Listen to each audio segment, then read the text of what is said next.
Alvin, ang sundalo. Credit to the author. 732 hanggang 38. Ang mga pangalan po na nandito ay galing sa mga name generator. Kaya kung meron man pagkakatulad sa mga pangalan ng totoong tao o lugar, ito ay tunay na hindi sinasadya. Ang ika-9 na antas na sword concept fragment. Sa sandaling marinig nila ang mga salita ni Dylon at makita ang concept fragment sa kanyang kamay, marami sa mga tao ng Five Element Sect at Empyrean Temple ang nabigla sa kaibuturan. Hindi nila akalain na ang sect leader ng Sun Moon Sect ay magkakaroon ng ganoong kalaking tapang. Sa kanilang katayuan, ang isang 9th level concept fragment ay itinuturing na lubhang mahalaga. Pagkatapos ng lahat, ang kanilang katayuan ay walang iba kundi isang third-rate na puwersa sa Cloud Continent, at ang pinakamalakas sa kanila ay nagkaroon lamang ng pangunawa sa 9th level Void Transformation Concept. Ang 9th level concept fragment sa kanilang mga kamay ay maaaring naiwan ng kanilang mga namatay na nakatatanda o nakuha sa pamamagitan ng pagpatay sa isang martial artist na nakaunawa sa 9th level Void Transformation Concept. Para sa isang third-rate na puwersa, hindi isang simpleng bagay para sa kanila ang pumatay ng isang taong nakaintindi sa 9th level Void Transformation Concept. At, sa ngayon, si Dylon, ang sect leader ng Sun Moon Sect, ay naglabas ng 9th level sword concept fragment para maging taya para sa labanan sa pagitan ni Kenzo, ang disipulo ng Sun Moon Sect, at Alvin, ang disipulo ng Five Element Sect. Kung nanalo si Alvin sa labanan, kailangan niyang ibigay ang 9th level sword concept fragment sa Five Element Sect. Nang makita ni Gregor si Dylon na kumuha ng 9th level sword concept fragment bilang taya, ang sect leader ng Five Element Sect ay agad na lumiwanag dahil sa pagkagulat. Hindi niya maiwasang mapasigaw ng malakas sa pagtataka, "Napakaastig mo, sect leader Dylon. Paano na? Sect leader Gregor, kuntento ka na ba sa pastahan na inilabas ko?" Nang makita ni Dylon ang pagtataka sa mukha ni Gregor, naisip niyang nabigla si Gregor sa taya. Baka sa mga mata niya ang pagkadismaya. Damot! Bago pa man maibuka ni Gregor ang kanyang bibig, isang masungit na boses ang bumasag sa katahimikan sa pamamagitan ng pagtawag kay Dylon, ang sect leader ng Sun Moon Sect, na kuripot. Kuripot! Ang pagkuha ng isang 9th level concept fragment bilang isang taya ay maramo. Sino ang taong ito na napakataas ng kamay? Agad na lumipat ang lahat ng mata mula sa tatlong puwersa patungo sa pinanggalingan ng boses. Nakita nila ang isang binata na nakasuot ng purple. Ito ay walang iba kundi si Alvin. Tinawag lang ba ni Alvin na kuripot ang sect leader ng Sun Moon Sect? Marami sa mga tao ng Empyrean Temple ang nanlaki sa gulat. Malinaw na nakasulat sa kanilang mga mukha ang kawalan ng paniniwala. Sa kanilang opinyon, pabayaan ang isang disipulo lamang ng Five Element Sect, kahit na ang sect leader ng Five Element Sect ay makakahanap ng 9th level concept fragment na isang hindi pangkaraniwang bagay. Maging ang sect leader ng Five Element Sect ay hindi nang ahas na tawagin ang isang taong naglagay ng 9th level concept fragment bilang isang pastahan. Baliw ba si Alvin? Iyan ay isang nakakatakot na 9th level concept fragment para sa kapakanan ng Diyos. Sa tingin ko sinadya niyang sabihin iyon para pahirapan ang sect leader ng Sun Moon Sect. Kahit anong taya ang ilabas ng sect leader ng Sun Moon Sect, tatawagan pa rin niyang kuripot ang sect leader para magamit niya ito bilang dahilan para umatras sa labanan. Ang Alvin na ito mula sa Five Element Sect ay napakasama kung totoo iyon. Marami sa mga monghe ng Empyrean Temple ang nagbulungan sa isa't isa. Bagamat hindi masyadong malakas ang kanilang mga boses, naririnig pa rin ng lahat ng naruroon sa eksena ang kanilang mga salita.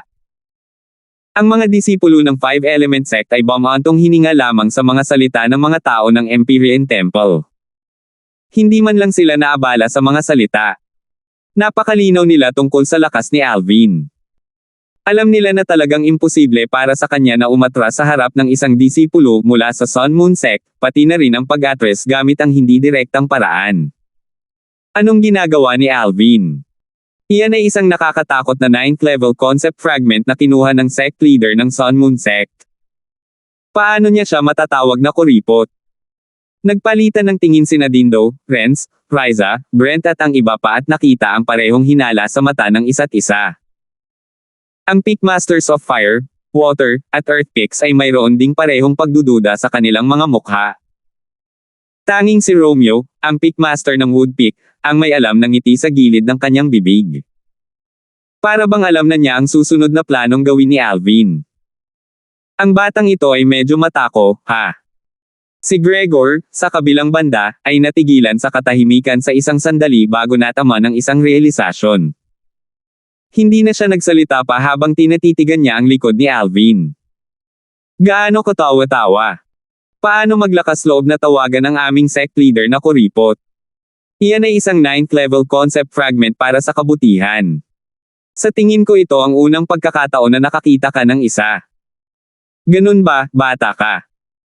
Marami sa mga disipulo ng Sun Moon Sect sa wakas ay nanambalik ang kanilang katinoan at pinandilatan si Alvin habang tinutuya nila siya. Well, kung ganoon ka kakayanin, bakit hindi ka na rin gumawa ng 9th level concept fragment? O alam mo, may iba pang bagay na mas mahalaga. Kung hindi, duwag ka lang natakot makipaglaban kay Senior Brother Kenzo. You're asking him to take out a 9th level concept fragment. I don't think he'll be able to take out even if we kill him. Sa aking palagay, natatakot siya kay Senior Brother Kenzo, kaya naman naghahanap siya ng dahilan para maiwasan ang labanan kay Senior Brother Kenzo. Isang grupo ng mga alagad ng Sun Moon Sect ang sumilong sa usapan.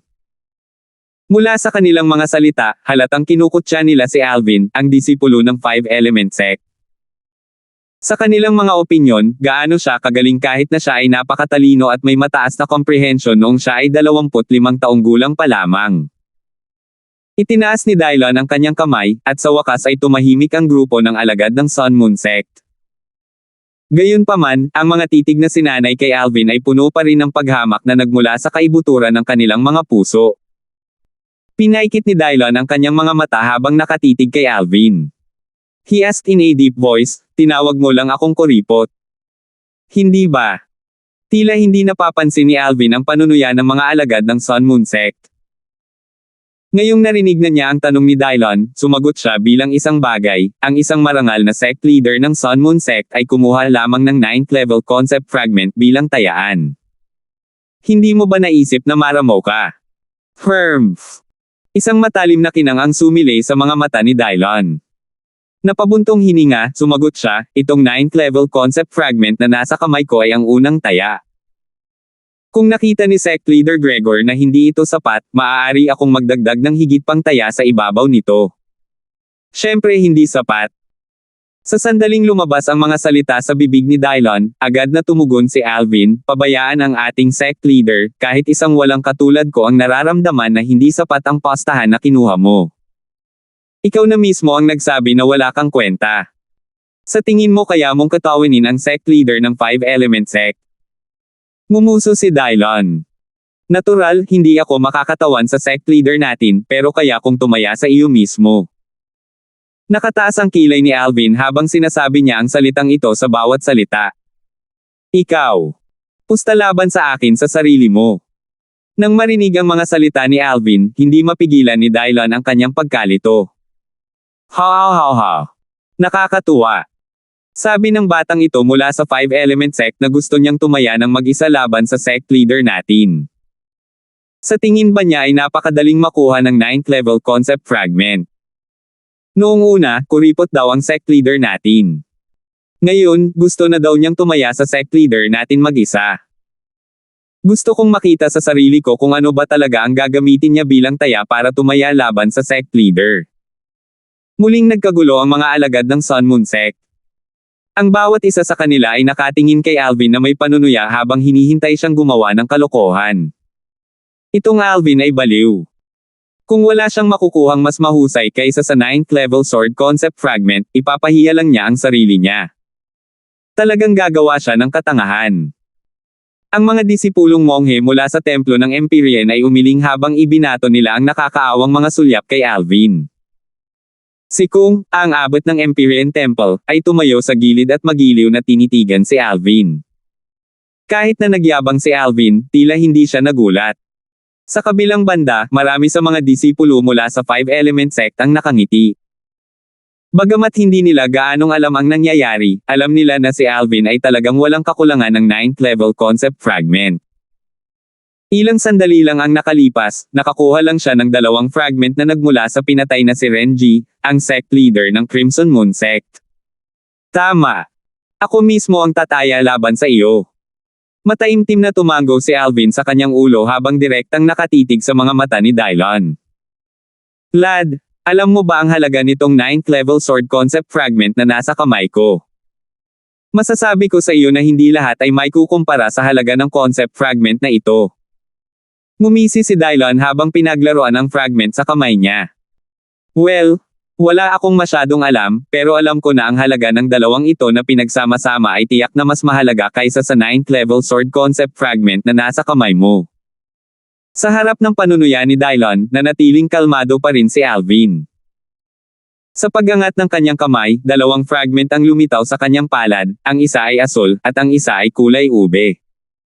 Maging ito ang asul o lilang fragment, ang mga kulay ay kapansin-pansing abstruse. Naglabas ito ng aura na nagpanginag sa takot. Sect Leader Dylon, ano sa tingin mo? Bahagyang ngumiti si Alvin habang pinaglaruan niya ang 2 fragment sa kanyang kamay. Sa sandaling dama po ang tingin ni Dylon sa concept fragment sa kamay ni Alvin, ang ilang vice sect leaders ng Sun Moon Sect na nakatayo sa tabi ni Dylon ay agad na namutla habang sila ay sumisigaw. Ang ika-9 na antas na Wind Concept Fragment. Ang 9th level Thunder Concept Fragment. Sa panig ng Empyrean Temple, hindi napigilan ni Eugene na mapabuntong hininga. Sinabi niya sa paos na boses, ito talaga ang 9th level Wind Concept Fragment, at ang 9th level Thunder Concept Fragment. Kanina, naramdaman niyang namumuo ang malamig na pawis nang makita niya ang malaswang pag-uugali ni Alvin. Akala niya ay gagawa ng katangahan si Alvin sa harap ng publiko. Gayunpaman, napagtanto niya sa sandaling ito na si Alvin ay nang-ahas na gawin iyon ng mas maaga dahil siya ay lubos na nagtitiwala sa kanyang sarili. Kitang-kita niya ito mula sa 2 9th level concept fragment na casual niyang nilabas. T-Thats are 2 9th level concept fragments. Ang mapanuksong mukha ng mga alagad ng Sun Moon Sect ay ganap na naniga sa isang iglap. Isa-isang namula ang mga mukha nila na parabang nabulunan. Hindi sila umimik kahit isang salita sa mahabang panahon. Panginoon ko! Sino itong Alvin? Paanong posible na basta-basta siyang naglabas ng 2 9th level concept fragment?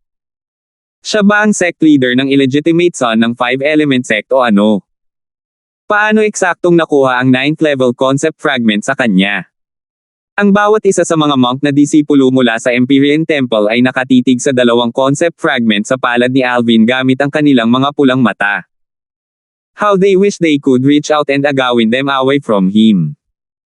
Sa kabilang banda, ang mga tao mula sa 5-element sect ay mukhang kalmado at nakolekta. Itong si Alvin ay talagang pinili sa pagkakataong ito na kunin ang 2 9th level concept fragment. Hindi na siya mang-scam ng isa pang 9th level concept fragment mula sa sect leader ng Sun Moon Sect, hindi ba? Natigilan si Dindo, ngunit mahina niyang nahulaan ang kanyang intensyon. Walang alinlangan na marami pang ibang tao ang may kaparehong pag-iisip sa kanya.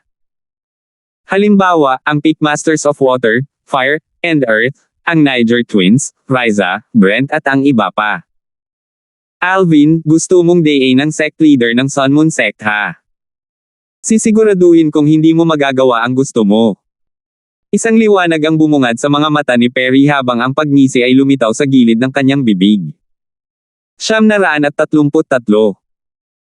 Sect Leader Dylon, dahil kukuha ako ng 2 piraso ng 9th level concept fragment bilang taya para sa labanan sa pagitan ng alagad ng Sun Moon Sect mo, kami ni Kenzo, hindi mo ba naisip na kailangan mo ring kumuha ng isa pang 9th level concept fragment? Tinitigan ni Alvin si Dylon habang malinaw niyang binibigkas ang bawat isa sa kanyang mga salita. Agad na naging malungkot ang mukha ni Dylon nang mabawi niya ang kanyang katinoan. Hindi sumagi sa isip niya na ang binata na nakasuot ng purple na nauna sa kanya ay makakapaglabas ng 2 9th level concept fragment. Bukod dito, gusto niyang tumaya kay Dylon ng mag-isa sa pamamagitan ng paggamit ng 2 9th level concept fragment bilang tayaan. Natural, hindi siya tanga dahil siya ang pinuno ng Sun Moon Sect. Dahil ang kabilang partido ay naglakas loob na gumawa ng ganoong taya at handang kumuha ng 2 9th level concept fragment bilang taya, dapat siya ay lubos na kumpiyansa sa kanyang sarili. Agad na napahawak si Dylon sa pagitan ng isang bato at isang matigas na lugar. Hindi naging mahirap para sa kanya na kumuha ng isa pang 9th level concept fragment. Gayunpaman, kung ang binata na nakasuot ng lila ay nanalo sa labanan, hindi lang ipapahiya ng Sun Moon Sect ang kanilang sarili, mawawalan din sila ng dalawang 9th level concept fragment. Inilabas niya ang 9th level concept fragment kanina dahil tiwala siyang siguradong mananalo ang kanyang sekta sa labanan. Gusto niyang gamitin ang kanyang 9th level concept fragment para manalo ng isa pang 9th level concept fragment mula sa mga kamay ng sect leader ng 5 element sect. Gayunpaman, ang kasunod na pag-unlad ng bagay ay lampas sa kanyang inaasahan.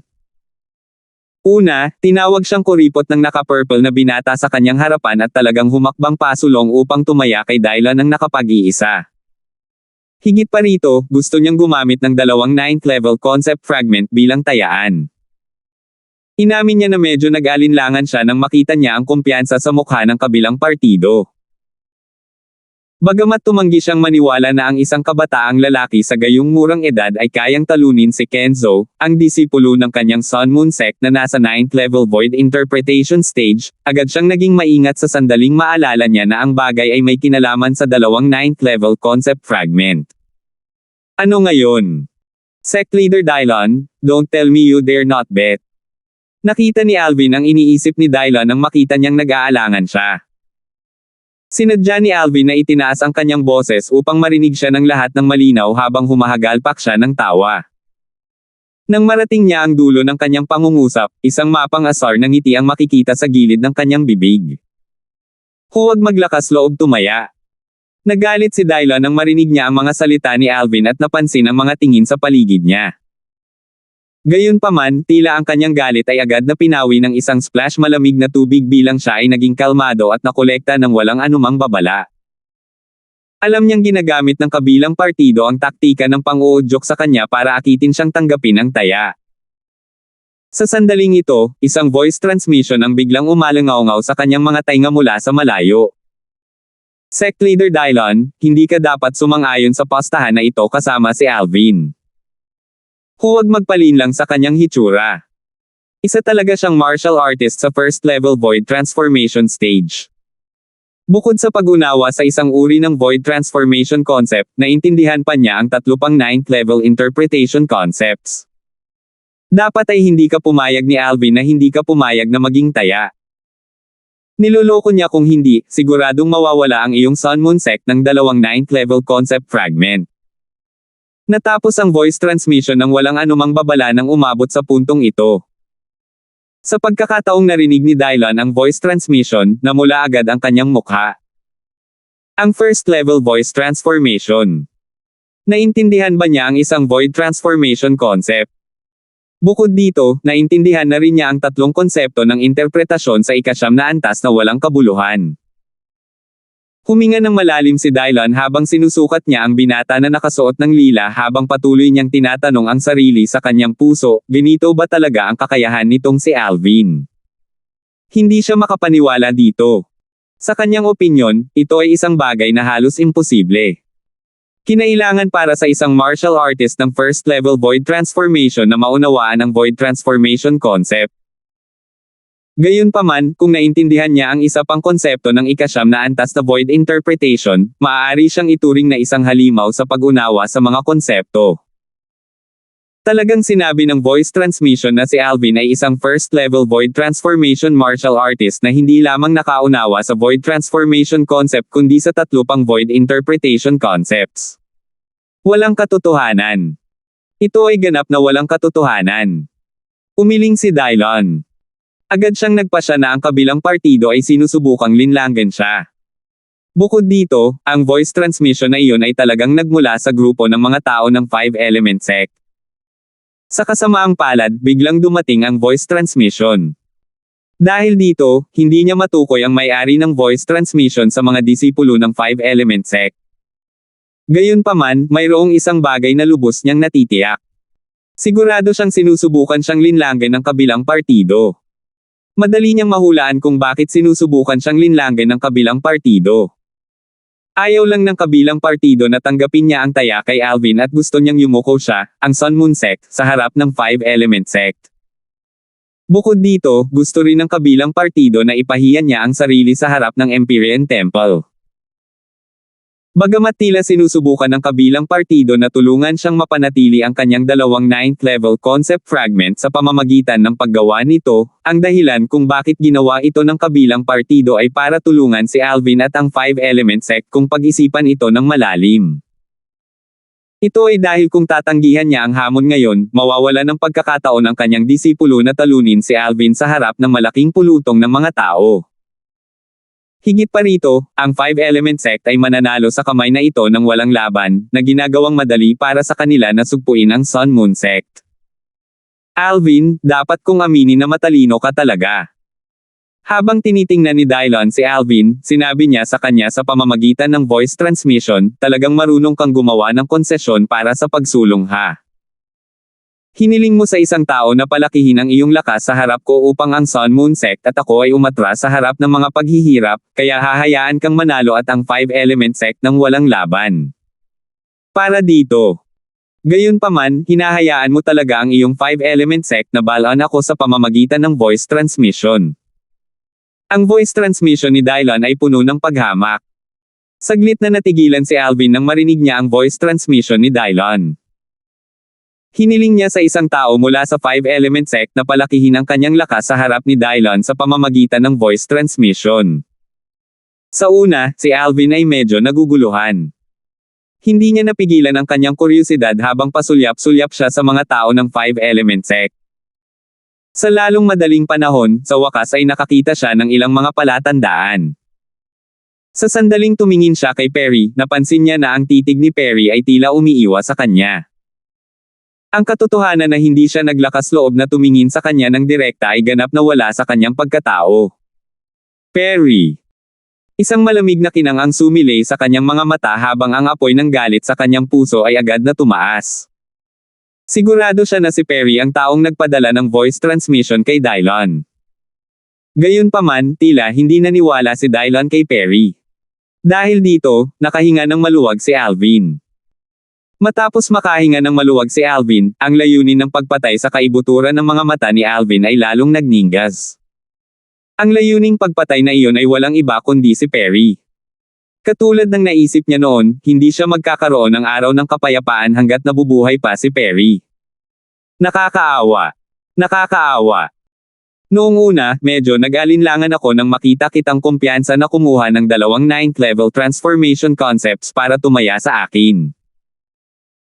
Noong mga oras na iyon, naisipan ko pang tanggihan ang pastahan mong iyon para mapanatili ang aking 9th level concept fragments kahit na ang ibig sabihin nito ay ang Sun Moon sect at ako ay gagawa ng kalokohan sa transmission Feng's voice na iyon sa ating sarili, patuloy na gagawa ng kalokohan sa transmission Feng's voice. Ang mga tainga ni Alvin. Sa kasamaang palad, hiniling mo sa isang tao mula sa 5-element sect na palakihin ang iyong lakas sa akin sa pamamagitan ng voice transmission. Matatanggap ko pa rin ang banayad na pagmamalabas, ngunit hindi ako makapaniwala na talagang magpapalaki siya hanggang sa puntong naging katawa-tawa ito. Dahil dito, ang taong mapapahiya ngayon ay hindi si Sun Moon sect o ako. Sa halip, si Steven Elemental. Biglang natapos ang voice transmission ni Dylon. Si Alvin ay natigilan sa katahimikan.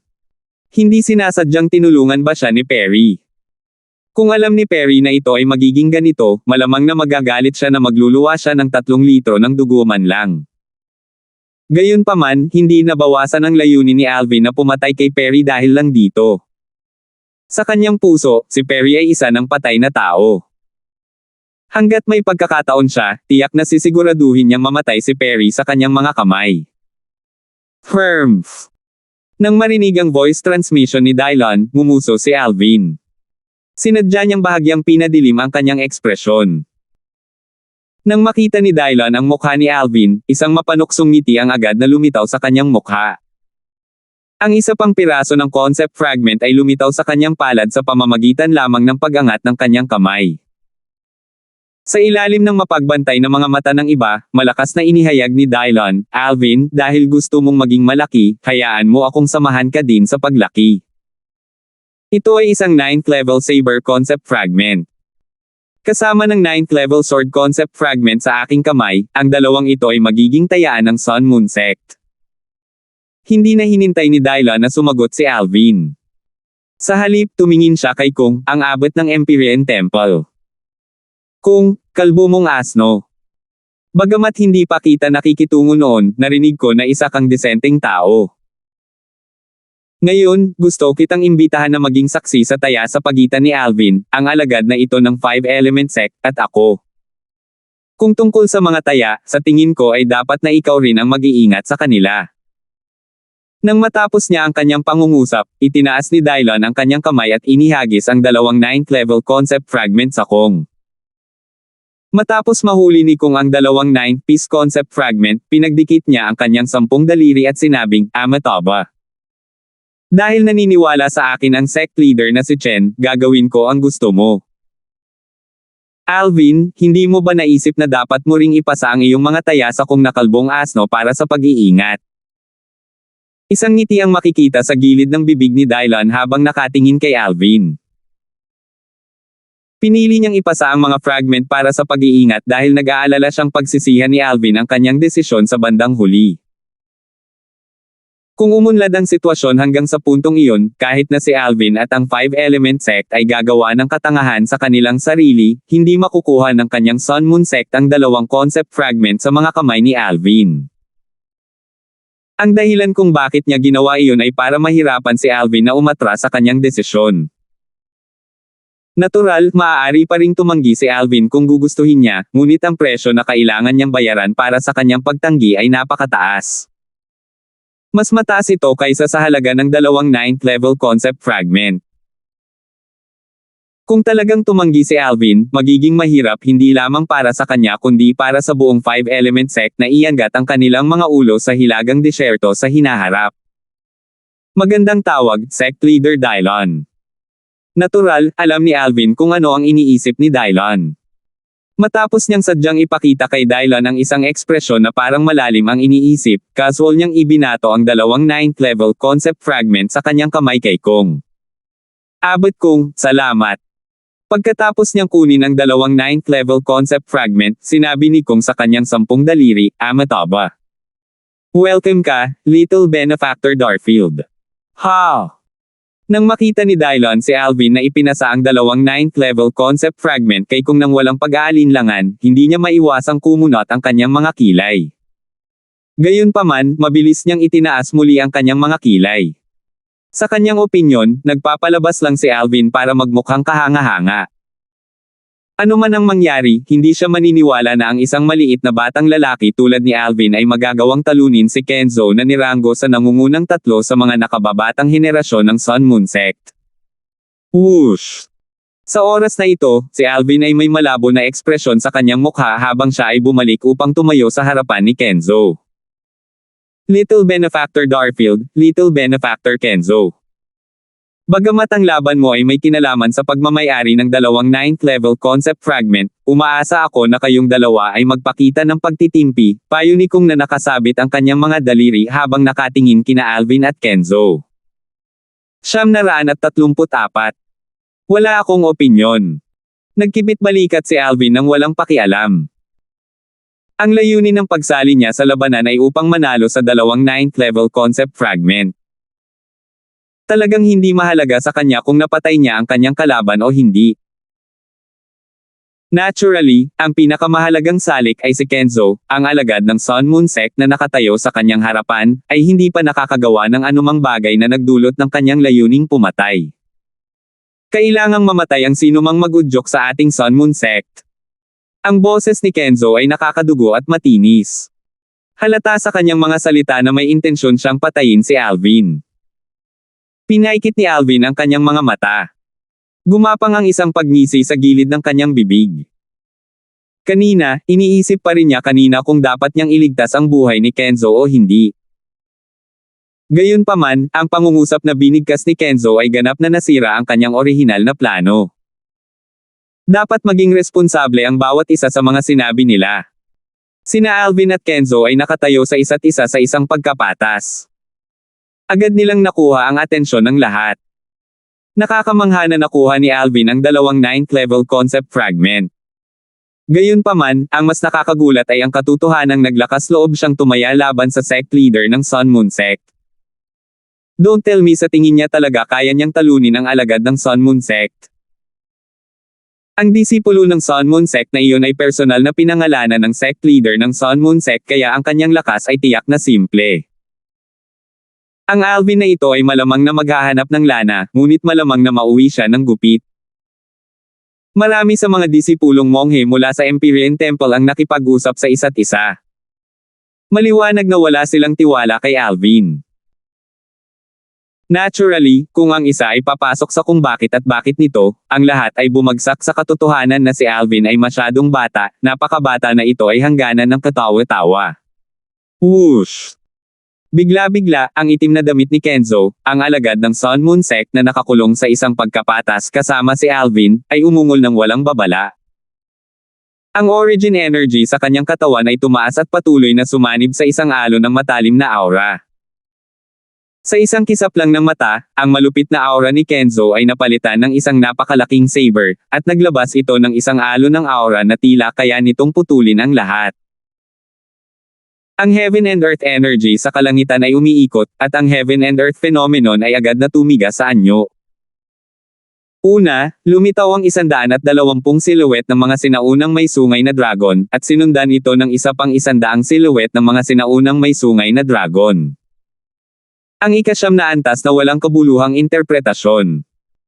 Ika-9 na antas intermediate saber concept fragment. Ang lakas ni Kenzo ay nabigla sa maraming mga alagad ng Empyrean Temple. Lalo silang nakumbinsi nito na hindi matatalo ni Alvin si Kenzo. Alvin, sana ay hindi mo ako bibiguin. Bulong ni Barney sa sarili habang nakatitig sa silhouette ni Alvin. Ha! Isang spirit saber na kasing ninipis ng pakpak ng cicada ang lumitaw sa kamay ni Kenzo. Sa sandaling ilulunsad niya ang kanyang pag-atake, tila may napansin siya. Umiling siya habang nakatingin sa malayo. Sa oras na ito, lahat, kabilang si Alvin, ay nakatingin din sa malayo. Sa lumabas, may grupo ng mga tao na papunta sa direksyon nila. Sa isang iglap, nakarating na sila sa lugar kung saan nakatayo si Alvin at ang iba pa. Kuya Darfield. Isang malambot at matamis na boses na puno ng saya ang umalangaw-ngaw mula sa grupo ng mga tao. Sa ilalim ng mapagbantay na mga mata ng iba, ang isang kislap ng nagninangas na figurang maladiwata ay agad na tumaas pataas at lumipad hanggang sa tungo sa figurang nakasuot ng lila na may bilis na kasing bilis ng kidlat. Nang marinig ni Alvin ang pamilyar na boses, naramdaman niya kaagad ang paninikip ng kanyang puso. Sa sumunod na sandali, napansin niyang ang bahid ng nagninangas na pulang figure ay dumating na sa kanyang harapan bago pa man siya makasagot. Nakatayo siya sa tapat niya habang magkaharap sila. Ang taong nakatayo sa tapat ni Alvin ay isang batang babae na napakaganda na ang kanyang kagandahan ay maaaring bumagsak sa isang lungsod. Isang ngiti na maaaring magpahanga sa lahat ng mga mortal ay kumalat sa kanyang mukha. Para sa isang sandali, ang paligid ay tila mapurol kung ihahambing. Irish. Bahagyang ngumiti si Alvin nang makita niya ang babaeng nakasuot ng pula sa kanyang harapan. Ang taong dumating ay walang iba kundi si Irish. Si Feng Wutian, na nasa sabik pagkatapos niyang makita ang taong nagpakita sa kanyang panaginip sa laman at dugo, ay bahagyang kinalma ang sarili. Matapos huminga ng malalim, sa wakas ay malumanay siyang nagtanong, Kuya Darfield, bakit ka nandito? Hindi sumagi sa isip niya na dito niya makikita ang Kuya Darfield niya. Hindi ba kinuha si Kuya Darfield ng isang powerhouse ng martial monarch? Alvin. Kuya Alvin. Sa sandaling ito, dalawang figure ang sumunod sa likod ni Irish at lumitaw sa harap ni Alvin. Kitang-kita sa mga mukha nila ang pagtataka. Maliwanag na hindi nila inaasahang makikita si Alvin dito. Lizardo, Kuya Zhang, bati ni Alvin sa kanilang dalawa habang nakangiti. Ang dalawang tao na lumitaw sa harap ni Alvin ay walang iba kundi sina Lizardo at Sandro. Hindi napigilan ni Lizardo ang kanyang kuryosidad habang nagtanong, Alvin, saan ka nagpunta sa lahat ng ito? Bakit ka naririto bigla? Bagamat hindi umimik si Sandro, ang kanyang titig na puno ng pagtataka ay nagpapahiwatig na siya ay nakikiusyoso din tungkol dito. Ang buong kwento ay medyo napakahirap ipaliwanag sa ilang salita lamang. Sasabihin ko sa inyong lahat ang higit pa tungkol dito kapag mayroon tayong oras. Kung bakit ako nandito, well, ang dahilan ay pareho sa iyo. Umiling si Alvin bago siya nagpatuloy, gayunpaman, ang isang bagay na naiiba ay kinakatawan mo ang Blade Sect habang ako ay kumakatawan sa 5-element sect. 5 elementong sekta. Matapos marinig ni Lizardo ang mga salita ni Alvin, hindi niya napigilan ang kanyang pagkagulat. Ang 5-element sect na isa rin sa 3 pangunahing puwersa sa silangang distrito ng Hilagang Disyerto. Oo. Ngumiti si Alvin at tumango. Kuya Darfield, bakit bigla kang sumali sa 5-element sect? Sumili ang pagkalito sa magandang mukha ni Irish. Bago pa makasagot si Alvin, isang kislap ng liwanag ang sumilay sa mga mata ng isang nasa katanghaliang gulang na lalaki habang ang kanyang tingin ay dumapo kay Alvin. Kasama siya sa 4 na lalaking nangunguna sa grupong kara-rating lang. Alvin, bati ng nasa katanghaliang gulang na lalaki kay Alvin. Sa sandaling marinig niya ang boses, inilipat ni Alvin ang kanyang atensyon sa nasa katanghaliang gulang na lalaki. Agad na nagningning ang kanyang mga mata habang mabilis na bumati ng may pagtataka, "Senyor." Ang nasa katanghaliang gulang na lalaking ito ay walang iba kundi ang Vice Sect Leader ng Sword Sect mula sa Blade Sect. Siya rin ang master ni Lizardo, Sword 13. May utang siyang pasasalamat sa Sword 13, at lagi niya itong nasa isip. Kakasabi mo lang ba na pumunta ka dito in behalf of the 5-element sect? Tanong ni Sword 13 na medyo nakasimangot. Oo. Tumango si Alvin bago siya mabilis na humingi ng tawad, "Senyor, I'm very sorry. 5-element sect has been very kind to me. I'll work on their behalf of this time when I entered the Martial Emperor's secret treasure. I really can't represent Blade Sect this time." Nang makita ng mga tao mula sa 5-element sect na napakaraming tao mula sa grupo ng mga bagong dating na pamilyar kay Alvin, natigilan sila saglit. Sa sandaling ito, nang marinig nila ang palitan nina Alvin at Sword 13, muli silang natigilan. Dapat bang kinatawan ni Alvin ang Blade Sect sa pagpasok sa lihim na kayamanan ng Martial Emperor dati? Bagamat hindi nila alam ang nangyari, hindi nila maiwasang matuwa nang marinig nila ang mga salita ni Alvin. Sa kanilang mga opinyon, si Alvin ay isang napakalaking sandata sa pagpatay. Ang pagkakaroon niya sa 5-element sect ay tiyak na makakamit nila ang pinakamalaking benepisyo kapag sila ay nasa secret treasure ng Martial Emperor. Bago pa magkaroon ng oras si Sword 13 na ibuka pa ang kanyang bibig, isang malamig na ungol ang kaagad na narinig. Firmf! Isang berdeng figure ang agad na lumipad palabas mula sa grupo ng mga tao ni Blade Sect. Halata na ang nakaberdeng binata ay isa sa 20 batang disipulo ng Blade Sect. Pagkalabas ng binatilyong iyon na nakaberdeng damit, agad siyang tumingin kay Alvin at nagtanong sa malalim na boses, "So, ikaw si Alvin? Sino ka?" Agad na kumunat ang noo ni Wendell nang makaharap niya ang hindi pala kaibigang binata na nakasuot ng berde. Pagkatapos ng mapanlate na tingin ng binata na may berdeng damit kay Alvin, muli niyang tinanong ang kanyang malalim na boses, "Hindi mo kailangang malaman kung sino ako. Kailangan mo lang akong sagutin. Nangako ka ba kay Senior Uncle Sword na papasok ka sa Sword Sect of Blade Sect?" "Oo, pero..." Tumango si Alvin.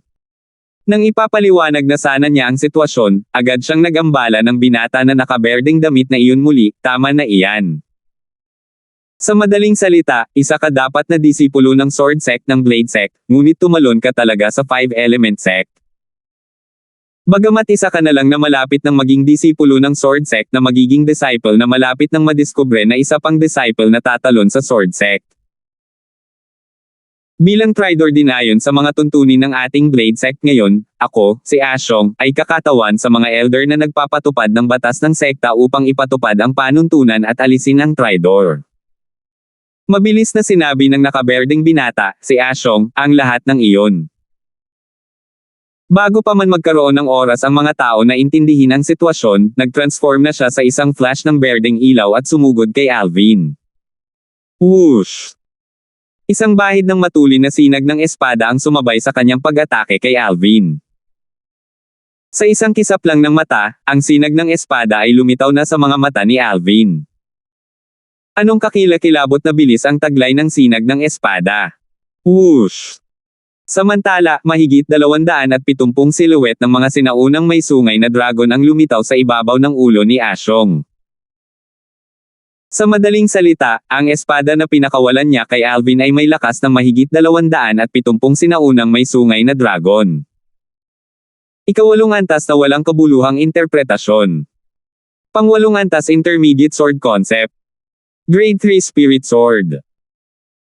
Sa mga mata ng karamihan sa mga taong naruroon sa pinangyarihan, ang binata na nakasuot ng berde ay nagtataglay ng bilis na nakakabigla na mabilis. Gayunpaman, sa mga mata ni Alvin, ang bilis na iyon ay napakabagal.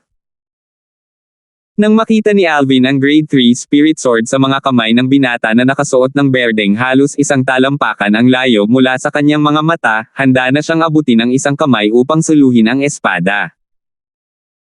Hindi naman mahirap na gawain para sa kanya ang humawak ng espada gamit ang kanyang mga kamay kung tutuusin. Gayunpaman, nakarinig siya ng sumisitsit na ingay na nawala kaagad nang lumitaw ito nang walang anumang babala nang iabot niya ang kanyang kamay. Smack! Sa sandaling ito, isang malutong at malinaw na tunog ang pumasok sa tainga ni Alvin. Napansin kaagad ni Alvin na ang espada na malapit sa kanyang mga mata ay nawala nang walang bakas. Mas tiyak, lumipad na ito sa malayo. Isang brasong naputol ang lumipad kasama nito.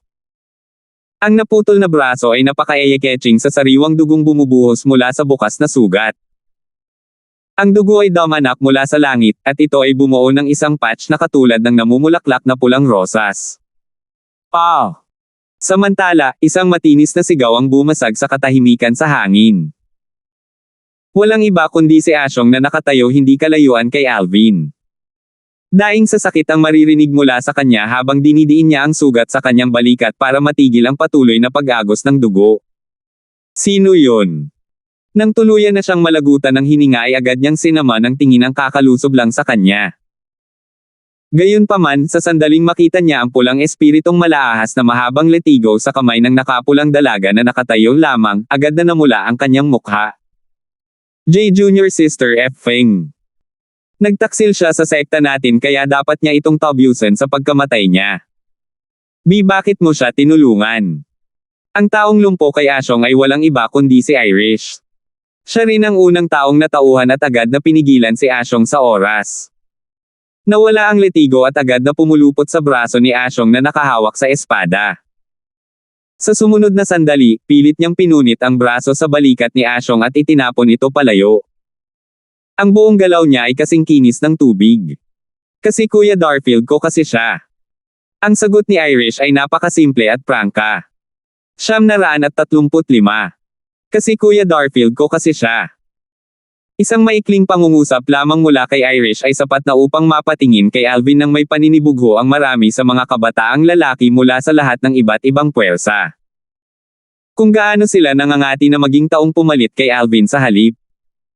Sa sandaling ito, makikita ng sinumang hindi bulag ang pagmamahal ni Irish kay Alvin. Ang swerte ng Alvin na ito sa mga babae, sabi ni Dindo na may bakas ng inggit sa kanyang mukha. Noong una niyang makita ang napakagandang kagandahan tulad ni Irish, hindi niya maiwasang mabigani kaagad. Sa mukha na puno ng selos at puot, si Asyong ay nagngangalit ang kanyang mga ngipin habang siya ay sumirit kay Irish, J. Jr. Sister Feng, why pagsisisihan mo ito? Pagkatapos, tumalikod siya at lumipad upang habulin ang naputol na braso na kanyang pinunit at itinapon. Kung mahahanap niya ang kanyang braso at muling ikabit ito sa oras, may posibilidad pa rin na gumaling. Nang ang disipulo ng Blade Sect ay naglunsad ng kanyang pag-atake, ang Heaven and Earth Energy ay umikot at ang kabuoang 120 silhouettes ng mga sinaunang may sungay na dragon ay tumigas. Bagamat siya ay malakas, naputol pa rin ang kanyang braso ng malaferyang babaeng disipulong ito mula sa Blade Sect. Ang alagad ng Blade Sect na ito ay mukhang nasa early 20s lang. Nakakagulat na taglay niya ang nakakatakot na lakas sa murang edad. Siya nga ay isa sa mga paborito ng Diyos. Hindi lamang siya ay may hitsura na maaaring magpabagsak sa isang bansa at magpahanga sa lahat ng mortal na nilalang, mayroon pa siyang mga kahangahangang talento at pangunawa na higit pa sa sapat upang mag-udyok ng paninibugho ng mga tao. Hindi mahalaga kung sila ay mga disipulo mula sa Five Element Sect, Empyrean Temple o Sun Moon Sect, lahat sila ay hindi maiwasang magbulungan sa isa't isa. Ang pagkabigla na ibinigay sa kanila ni Irish ay masyadong nakakadurog. Bagamat napakabilis ng pag-atake ni Irish, napakabilis nito na hindi man lang niya pinakilos ang kanyang Heaven and Earth energy para patatagin ang Heaven and Earth phenomenon, malinaw nilang nakikita na ang lakas ni Irish ay mas malakas kaysa sa alagad ng Blade Sect na pinutol niya ang braso. Irish girl, masyado ka nang lumayo sa pagkakataong ito. Isa sa dalawang matandang lalaki na namumuno sa Blade Sect, ang payat, ay tumingin kay Irish na may bahagyang pagpuna. Gaya nga ng kasabihan, mamamatay ang sinumang humipo sa lamela ng ipinagbabawal na dragon. Sa kanyang mundo, si Alvin ang kanyang lemela. Ngayon, hindi niya pinatay si Ashong dahil ang kanyang ama, si Wilbur, ay isang elder ng Sword Sect sa Blade Sect. Ayaw niyang ilagay ang kanyang ama sa mahirap na sitwasyon. Ang sect leader ng Blade Sect. Bagamat hindi alam ni Alvin kung ang lalaking ito ay ang sect leader ng Saber o Sword Sect, dapat niyang aminin na ang kanyang impresyon sa kanya ay hindi maganda. Ano ang ibig niyang sabihin ng nasyado ng lumayo? Ang disipulo ng Blade Sect na iyon, si Ashong, ay gustong patayin siya sa sandaling lumitaw siya. Ang espada sa kanyang kamay ay abot kamay mula sa kanyang mga mata, at ito ay maaaring pumatay sa kanya. Kung hindi dahil kay Irish na nag-react sa tamang panahon, ang nakaberdeng binata na iyon ay patay na sa ngayon kung si Alvin ang bahala. Isang braso lang ang naputol ni Ashong, at talagang kinundena ng matandang iyon si Irish sa labis na paggawa nito. Mabilis na inilipat ng matandang lalaki ang kanyang tingin mula kay Irish patungo kay Alvin. Ang kanyang tono ay sobrang casual at ang kanyang boses ay malayo habang nagtatanong, ikaw si Alvin. Ang malapit ng maging disipulo ng aking Sword Sect. Nanatiling kalmado si Alvin. Tumingin siya ng diretso sa mga mata ng matanda at walang pakialam na nagpahayag, mula ngayon, ako, si Alvin, ay walang kinalaman sa Blade Sect. Sa sandaling narinig niyang kinundena ng matanda si Irish kanina, wala na siyang interes na sumali sa Blade Sect. Alvin. Nang marinig ang mga salita ni Alvin, ang Sword 13 ay agad na nabigla. Hindi sumagi sa isip niya na kakausapin ni Alvin ang sect leader ng Sword Sect mula sa Blade Sect sa ganoong paraan. Bukod dito, ang unang lumabas sa kanyang bibig ay ang talagang putulin ang lahat ng relasyon sa Blade Sect. Oh! Pagkamulat ng matanda ay agad na nagdilim ang mukha. Tanong niya sa malalim na boses, sa tingin mo ba na ang Blade Sect ay isang lugar na madali mong makapasok at makaalis kung gusto mo? Sa akin, oo, walang pag-aalinlangan na sagot ni Alvin. Sa simula, nangako lang ako sa senior na sasali ako sa Blade Sect dahil sa pasasalamat ko sa kanya. Sa ngayon, wala akong interes na sumali sa Blade Sect. Nang maabot ni Alvin ang puntong ito sa kanyang pangungusap, siya ay naging tamad na ipagpatuloy ang pagbibigay pansin sa matanda. Sa halip, tumingin siya sa Sword 13. Senior, babayaran ko talaga ang utang na loob ko sa iyo balang araw. Gayunpaman, imposible talaga na sumali ako sa Blade Sect. Ang ugali ng matanda kanina ay parang isang tilamsik ng malamig na tubig sa puso ni Alvin. Bagamat maaaring may iba pang dahilan para sa kanyang pag-uugali, ang pagkakakilanlan at background ni Ashong ay maaaring hindi pangkaraniwan, ang mga palusot na iyon ay hindi sapat para sa kanya. Nang makita ng Sword 13 ang determinasyon sa mukha ni Alvin, alam niya na ang sitwasyon ay hindi na maibabalik. Ilang sandali, hindi niya alam kung ano ang sasabihin, at ngumiti na lamang siya ng pilit. Okay, fine. Ngayon, alang-alang kay Irish itong batang babaeng ito, hindi muna ako makikipagtalo sa iyo sa ngayon. Naging bughaw ang mukha ng matanda dahil sa galit na dulot ni Alvin. Nang matapos niya ang kanyang pangungusap, huminga siya ng malalim bago nagpatuloy muli, dahil ayaw mong pumasok sa Blade Sect natin, hindi ka na rin pipilitin ng Blade Sect. Simula ngayon, hindi ka na ang malapit ng maging disipulo ng Blade Sect natin. Marami tayong malalakas na young powerhouses sa sekta natin. Walang pinagkaiba kung kasali ka o hindi. Nang marating na ng matanda ang dulo ng kanyang sentensya, inihayag niya ito ng may nagbabadyang interes. Malinaw na napakaliit ng tingin niya kay Alvin. Wala akong mahihiling na mas maganda. Tumango si Alvin bago siya lumingon kay Kenzo, ang alagad ng Sun Moon Sect na naghihintay sa kanyang likuran. Sumenyas siya sa kanya at sinabi sa malalim na boses, "Let's begin." Hindi niya nakalimutan ang tungkol sa taya na ginawa niya kay Dylon, ang sect leader ng Sun Moon Sect. Ang bagay na ito ay may kinalaman sa dalawang 9th level concept fragment kaya tiyak na maaalala niya ito. Kuya Darfield, ikaw si Irish ay sumulyap kay Kenzo. Bagamat binawi na ni Kenzo ang kanyang origin energy and concept, nakita niya ang lakas nito noong una siyang dumating. Nang walang anumang sandata ng espiritu, nagawa niyang pakilusan ang kanyang heaven and earth energy at pinatibay ang 220 silhouette ng mga sinaunang may sungay na dragon. Dahil dito, nakita ni Irish na si Kenzo ay isang 9th level void interpretation martial artist na nakaintindi sa 9th level void interpretation concept. Wala lang. May laban ako at pastahan sa kanya. Sa gilid ka lang manood. Umiling si Alvin at ngumiti kay Irish habang binibigyan niya siya ng nakakapanatag na tingin. Masunuring umatras si Irish nang marinig ang kanyang mga salita. "Alvin, mag-ingat." Sa oras na ito, umatras din sina Lizardo at Sandro at pinanood si Alvin na nakatayo sa isang paraan ng paghaharap sa harap ng binata na nakaitim. Ang binata ay nagbigay sa kanila ng isang pakiramdam ng panganib. Habang sina Alvin at Kenzo ay muling nakakulong sa pagkapata sa isa't isa, ang origin energy at ang saber concept ay muling lumitaw kay Kenzo. Kasabay nito, ang mga disipulong monghe mula sa templo ng Empyrean ay nagsimulang ibaon muli ang kanilang mga ulo sa mainit na talakayan. Mula sa bibig ng mga alagad ng monghe ng Empyrean Temple, sina Irish, Lizardo, Sandro at ang iba pang mga tao ng Blade Sect ay mabilis na nalaman ang mga pasikot-sikot ng bagay na ito. Baka sa mukha ng lahat ang pagkagulat. Ang pastahan para sa labanang ito mula sa magkabilang panig ay dalawang 9th level concept fragment. Ang alagad ng Sun Moon Sect na iyon, si Kenzo, ay isang 9th level void interpretation martial artist na nakaintindi sa 9th level intermediate sword concept. Ang bawat isa sa mga tao mula sa Blade Sect ay tinatalakay din ito sa kanilang mga sarili. Baka sa kanilang mga mukha ang pagkagulat, at hindi nila maiwasang makaramdam ng pag-asa.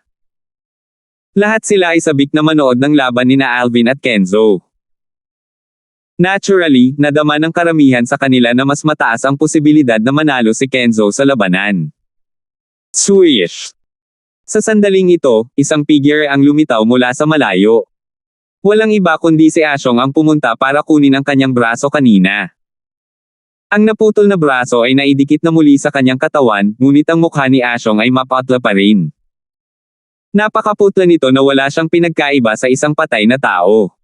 Pagkabalik niya, tumingin siya kay Irish. Ang lalim ng kanyang mga mata ay sobrang lamig. "Ashong, let us move on from the incident nung pinutol ni Irish ang braso mo kanina."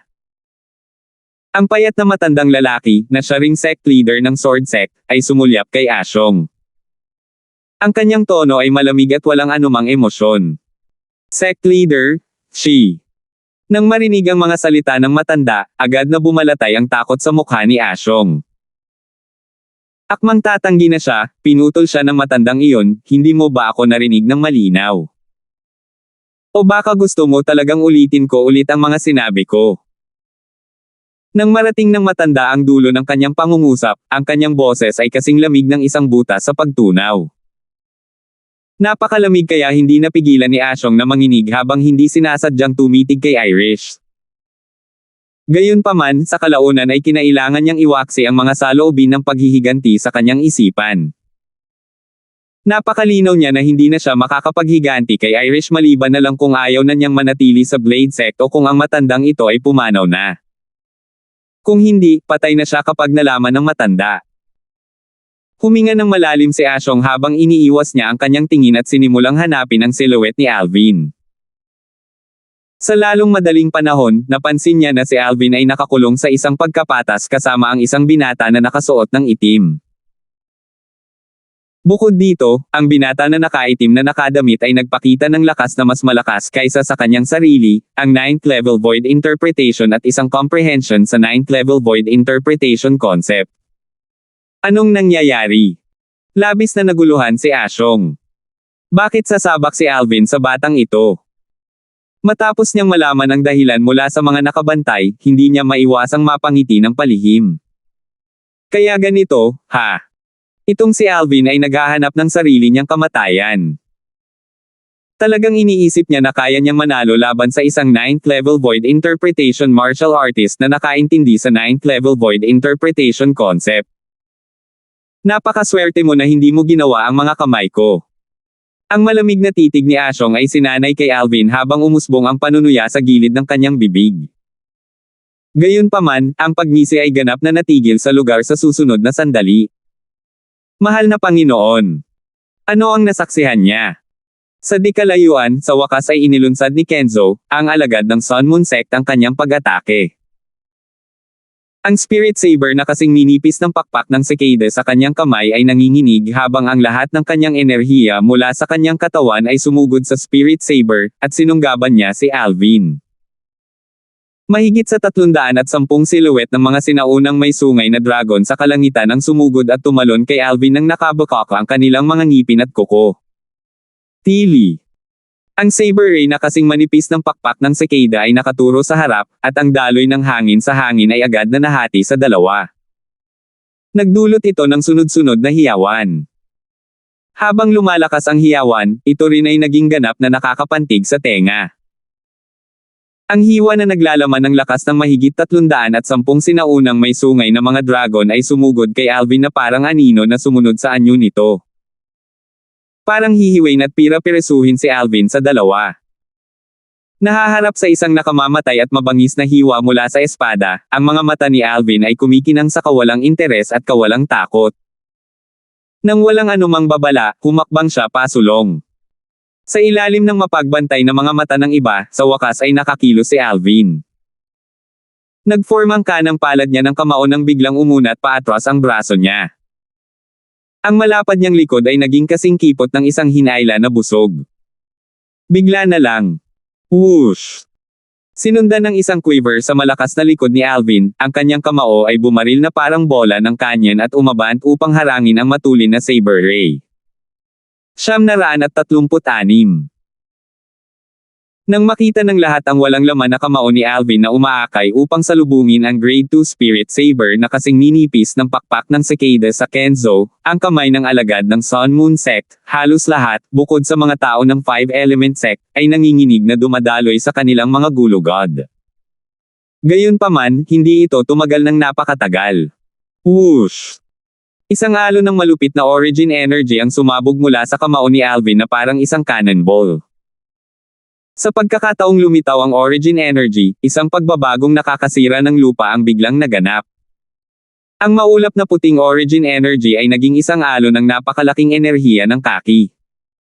Sa paligid ng kaki energy, may mga streak ng thunderbolts na kasing lakas ng purple electrical snake na kumalat sa buong lugar. Bukod pa riyan, isang matalim na aura rin ang lumalabas dito. Bukod dito, may mga bugzo din ng solidified wind chi na parang anino na kumukurap-kurap sa kanyang mga kamao. Naturally, ang lahat ng mga pagbabagong ito ay makikita lamang ng mga matataas na opisyal mula sa bawat isa sa mga pangunahing sekta na nagtataglay ng mga kamangha-manghang paningin. Para sa mga batang disipulo mula sa bawat isa sa mga pangunahing puwersa, hindi na nila makita kung ano ang nangyayari sa kamao ni Alvin sa sandaling sinuntok niya ang kanyang kamao. Ang tanging nakikita lang nila ay ang mabilis na pag-agos ng daloy ng hangin sa hangin habang ito ay pumipit sa isa't isa at sumabog, na nagdulot ng sunod-sunod na pagsabog na nakakatalam sa kanilang mga tainga na parang kulog. Boom! Boom! Boom! Lalong lumakas ang tunog ng pagsabog habang patuloy ito. Pamatok ito sa eardrum ng mga batang disipulo mula sa bawat pangunahing puwersa na may mas mababang cultivation base habang namumutla ang kanilang mga mukha. Bumukas ang eardrums ng ilan sa mga batang disipulo na hindi maganda ang cultivation base. Isang lagaslas ng dugo ang lumabas sa kanilang mga tainga. Wham! Biglang umalangaw-ngaw ang malakas na ingay sa langit. Naningkit agad ang mga mata ng lahat sa eksena. Nang ang enerhiyang nasa kamao ni Alvin ay sumulong upang salubungin ang Grade 2 Spirit Saber sa Kenzo, ang kamay ng alagad ng Sun Moon Sect, nanginginig ito at pinalipad pabalik ang Grade 2 Spirit Saber na kasing dali ng pagkabali ng tuyong sanga. Binalot ng enerhiya ang katawan ni Kenzo. Sa pagkakataong iyon, sumabog ang katawan ni Kenzo bago naging laman at dugo na nagkalat sa kalangitan. Wala itong iniwan na kumpletong piraso. Wala nang mas nakakatakot na paraan para mamatay siya. Swish! Matapos durugin at pasabugan ni Alvin si Kenzo sa isang suntok lang, binawi niya ang origin energy sa kanyang mga kamay at ang kanyang apat na konsepto. Ang Heaven and Earth energy na umiikot sa itaas ng kanyang ulo ay kasunod na nawala rin. Dahil ang kanyang pag-atake ay nangyari sa isang kisap mata, ang Heaven and Earth phenomenon ay nagkahiwa-hiwalay na bago pa man ito maging solido. Nag-hover si Alvin sa hangin. Sa hindi kalayuan sa harapan niya ay may ulan ng dugo at laman na bumabalot sa buong kalangitan. Para itong namumulaklak na paputok na nagdiwang sa kanyang huling tagumpay sa battle bet na ito. Napuno ng mga paputok ang kalangitan, napakaganda nito, kapansin-pansin at nakakasilaw. Ang lilang robe sa Alvin ay pumapapadpad kasabay ng hangin. Ang nakita niyang pag-hover roon ay nagmukha siyang maharlika sa mga mata ng mga manunood. Hingal! Hingal! Hingal! Sunod-sunod na hingal na tunog ang umalangaw-ngaw sa hangin. Habang humupa ang isa, sunod-sunod na bumangon muli ang isa. Napakalakas ng Alvin na ito. Hindi mo ba naisip na masyadong nakakatakot ang kanyang lakas? Isang suntok lang at nagawa niyang pasabugan ang alagad ng Sun Moon Sect na ang comprehension ay nasa 9th level void interpretation concept. Tingnan mo ang edad niya. Talagang halimaw siya. Hindi mahalaga kung ito ay isang disipulo mula sa Empyrean Temple, Sun Moon Sect, o Blade Sect, lahat sila ay hindi maiwasang magbulungan sa isa't isa. Sa kanilang palitan, sa sandaling ilabas nila ang pangalang Alvin, isang bakas ng pangamba ang maririnig sa kanilang boses. Iyon ang uri ng pangamba na nagmula sa kaibuturan ng kanilang mga puso. Kuya Darfield. Agad na lumiwanag ang mga mata ni Irish. Isang ngiti na maaaring magpahanga sa lahat ng mortal na nilalang ang lumitaw sa kanyang maselang mukha. Nakatayo siya doon kasama ang kanyang magandang katawan at ang kanyang ngiti na kasing ganda ng isang bulaklak, para siyang isang napakagandang painting. Bagamat si Irish ay palaging may ganap na pananalig kay Alvin, sa sandaling makita niya ang napakalaking kapangyarihan na ipinakita ni Alvin at kung paano niya pinatay ang kanyang kalaban sa isang suntok lamang, nakaramdam pa rin siya ng labis na kasiyahan para sa kanya. Ang kapangyarihan ni Alvin ay naging napakalakas ngayon. Agad na nanliit ang mga mata ni Lizardo, ang pagkamangha ay nakasulat sa buong mukha niya. Noong una, akala ko hihigit ang gap namin kapag nakita ko siya sa susunod, pero sinong mag-aakalang nauuna na siya. Ang paraan ng pagpatay ni Alvin sa isang martial artist ng 9th level void interpretation na naunawaan ang 9th level void interpretation concept sa isang suntok lang ay nayanig siya sa kaibuturan. Naningkit din ang mga mata ni Sandro. Bagamat wala siyang sinabi, ang kasalukuyang ekspresyon na suot niya ay sapat na upang magbigay ng pahiwatig sa pagkalito na nararamdaman niya sa kanyang puso. Pagkatapos ng lahat, ligtas na sabihin na pinapanood niya ang paglaki ni Alvin araw-araw hanggang ngayon.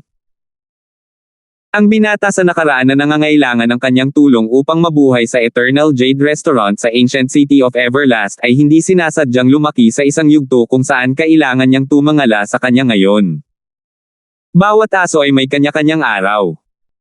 Kapatid na Alvin, ngayon na naiisip ko kung paano tayo unang nagkita, totoong ang darating ang mga malalaking pagbabago sa paglipas ng panahon. Naisip ni Sandro sa sarili. Sa Blade Sect, maliban kay Irish, Lizardo at Sandro na natulala sa pagkamangha, si Blade 13 at ang 3 pang matataas na opisyal ng Blade Sect ay hindi naiwasang matarante rin. Ilang buwan lang at talagang tumaas na ang lakas ni Alvin sa ganoong antas. Anong mangkukulam ito? Namangha si Blade 13. tulad ng inaasahan mula sa isang variant. Si Saber 5 na nakatayo sa malapit ay tumango bilang pagsang-ayon. Variant. Agad namang natigilan ang dalawang matandang nakatayo sa gilid dahil sa sinabi ni Saber 5. Tumingin sa kanya ang matipunong matandang lalaki at nagtanong sa malalim na boses, Saber 5, kakasabi mo lang ba na variant si Alvin? Oo, tumango si Saber 5. Siya ay isang variant na maaaring magbigay ng likas na kakayahan. Isang variant na maaaring magbigay ng likas na kakayahan. Napabuntong hininga ang matipunong matandang lalaki na sect leader din ng Saber sect sa Blade sect. Ang payat na matandang nakatayo sa kanyang tabi, na siyang sect leader ng Sword sect, ay hindi maiwasang manginig saglit bago siya nanlamig ng ilang segundo. Sa sandaling ito, ang tanging nararamdaman niya ay ang nag-aalab na init sa kanyang mukha. Parang nagre-replay sa tenga niya ang mga sinabi niya kay Alvin kanina. Marami tayong malalakas at batang powerhouse sa ating sekta. Walang pagkakaiba kung ikaw man ay nasa loob o hindi. Gusto niya talagang bigyan ng magandang sampal ang sarili sa sandaling ito. Sinabi niya iyon kanina dahil hindi niya alam na ang lakas ni Alvin ay talagang nakakatakot, lalo pa ang katotohanan na si Alvin ay talagang isang one-of-a-kind na variant. Bakit hindi niyo sinabi kanina? Pinandilatan ng sect leader ng Sword sect ang Sword 13 at Blade 5, isang bakas ng galit ang maririnig sa kanyang boses. Kung nalaman niya kanina na ang lakas ni Alvin ay napakabigat, at na siya ay talagang isang variant, hinding-hindi niya kailanman pretuhin si Alvin ng ganoon ng mas maaga. Ang isang solong sleep ay maaaring magdulot ng pangmatagalang kalungkutan. Ito mismo ang nararamdaman ng sect leader ng Sword sect ngayon. Dati, akala namin ni Senior Brother Sword na si Alvin ay dinala ng powerhouse ng Martial Emperor na iyon kaya hindi namin siya masyadong binanggit. Ngumiti ng pilit si Sword 13. Tumango si Saber 5. Fine. Dahil naging ganito na ang mga bagay, wala na tayong magagawa sa ngayon. Tayong Blade sect, na walang kapalaran sa kanya, hindi na natin ito masisisi sa iba, the sect leader of Blade sect said while shaking his head. Maaari niyang hulaan kung ano ang iniisip ng sect leader ng Sword sect.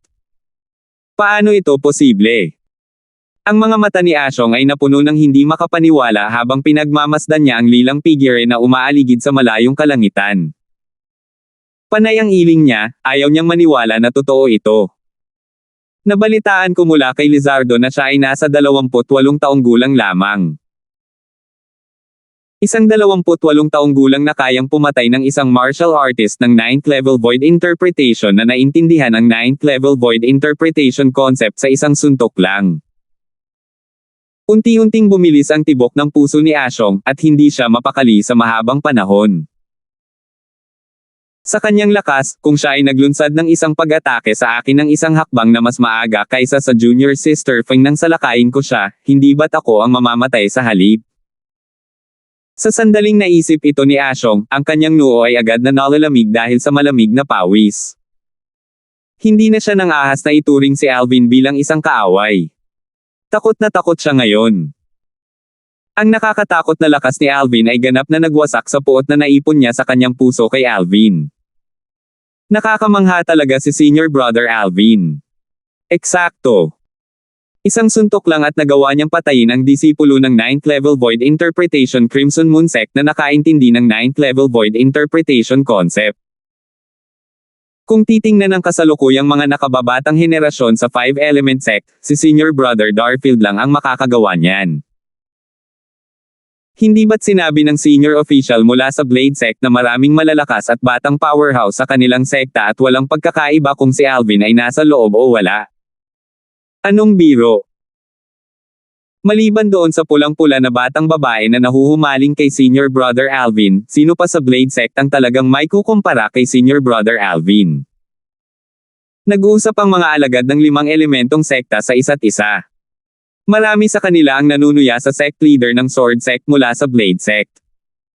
Parang natatawa sila sa pagiging ignorante niya.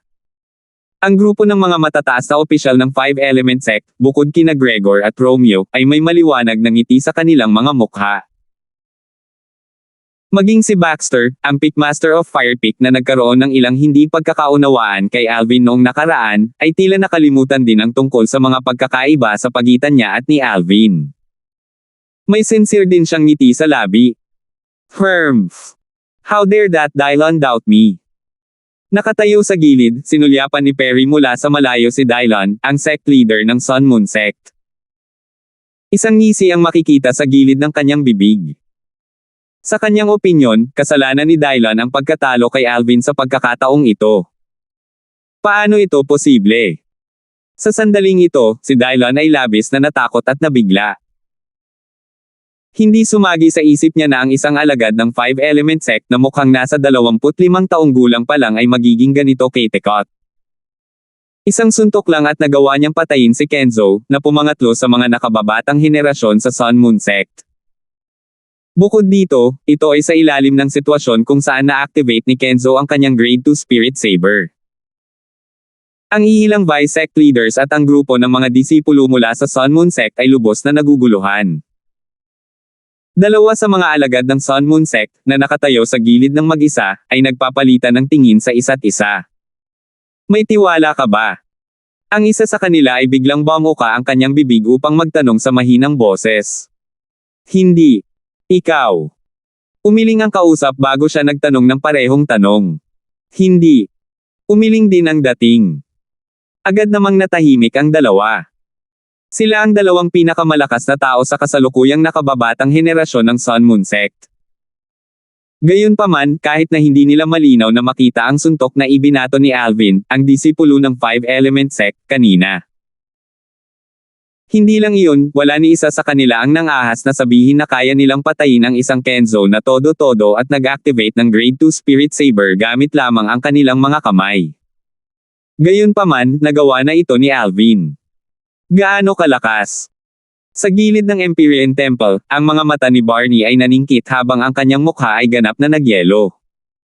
Hindi niya akalain na ang lakas ni Alvin ay tataas sa ganoong antas sa loob lamang ng ilang buwan. Ngayon, ito ang tinatawag nating interesante. Gayunpaman, sa sandaling naalala niya ang laban sa pagitan ni Alvin at ng kanyang sarili, isang alon ng pananabik at pag-asa ang agad na bumalot sa puso ni Barney. Maliwanag na hindi siya natatakot kay Alvin sa kabila ng lakas na ipinakita ni Alvin. 937. Amitabha. Congratulations, little benefactor Darfield.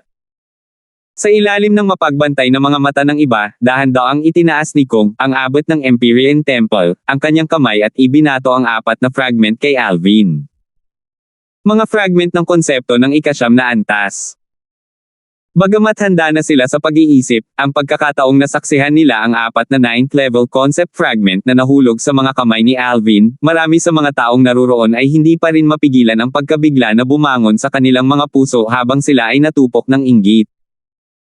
Iyon ay mga fragment ng konsepto sa ika-9 na antas pagkatapos ng lahat.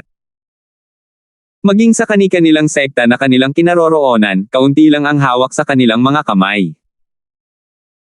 Gayunpaman, sa ngayon, si Alvin, ang isang batang disipulong ito mula sa 5-element sect, ay nagmonopolyo ng 4 na 9th level concept fragment. Maging ang marami sa mga matataas na opisyal mula sa malalaking sekta ay hindi rin maiwasang lumunin ng inggit at inggit din. Kinuha ni Alvin ang 4 na 9th level concept fragment at isa-isang inilagay sa kanyang spatial ring habang pinasalamatan niya si Kong, ang abot ng Empyrean Temple. Salamat, Master Kong. Masyado kang magalang, little benefactor Darfield. Wala akong masyadong ginawa, walang pakialam na sagot ni Kong. Tumango si Alvin bago ipinikit ang kanyang mga mata kay Dylon, ang sect leader ng Sun Moon Sect. Namumula ang mukha niya. Nakangiting sinabi ni Alvin, Sect Leader Dylon, salamat sa iyong 2 9th level concept fragment. Ang orihinal na maputlang mukha ni Dylon ay nagdilim kaagad habang siya ay ngumuso.